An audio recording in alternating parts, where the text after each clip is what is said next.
Good day sa inyong lahat mga paps. Panibagong araw, panibagong kwento na naman na mapapakinggan ninyo sa akin. Ngayong araw nga pala ay January 3, 2025. Unang araw natin babiyahe ngayon kay Lalamove. Araw ng Biyernes ngayon mga paps.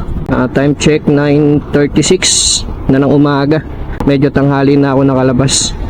Walang masyadong booking dito. Nandito ako ngayon sa Gapan mga paps. Update ko na lang kayo mga paps kapag meron na ako nakuhang booking. Kamusta ang inyong mga bagong taon mga paps? Sana ay masaya ninyong sinalubong ang pagpasok ng bagong taon.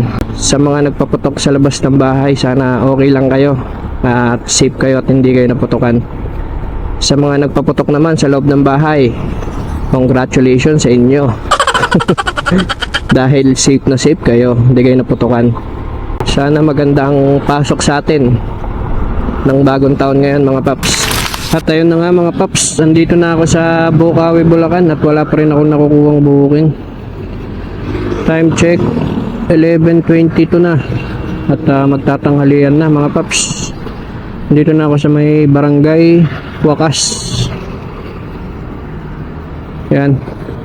At kakain na muna ako ng pares dito sa gilid-gilid dahil tanghalian na rin.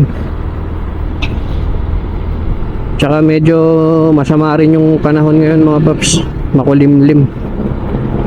Sana hindi tayo abutan ng ulan dahil wala akong dalang kapote.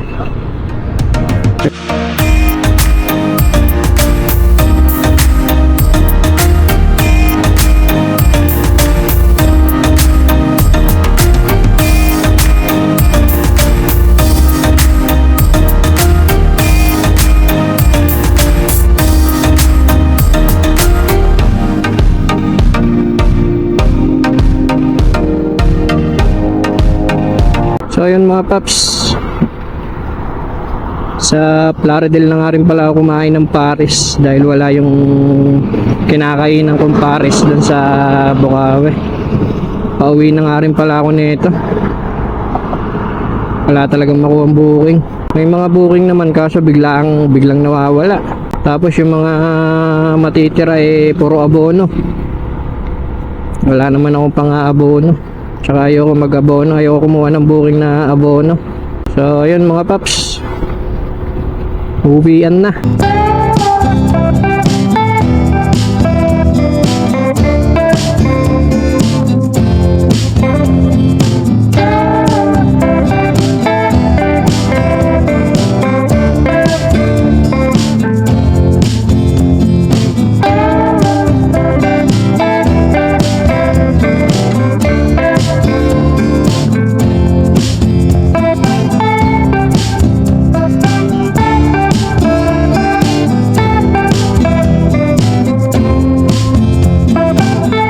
So ayun mga paps, bokya ang bokyaw ngayong araw. Bokya tayo ngayong araw mga paps. Wala tayong nakakuha ang booking maski isa. Nagsayang lang tayo ng gas, pero ayos lang yun, ganun talaga. Kaya dito ko natatapusin ang aking video mga paps. Salamat sa panonood ninyo sa walang kwentang video ko na to. Bawi na lang tayo next time. Paalam!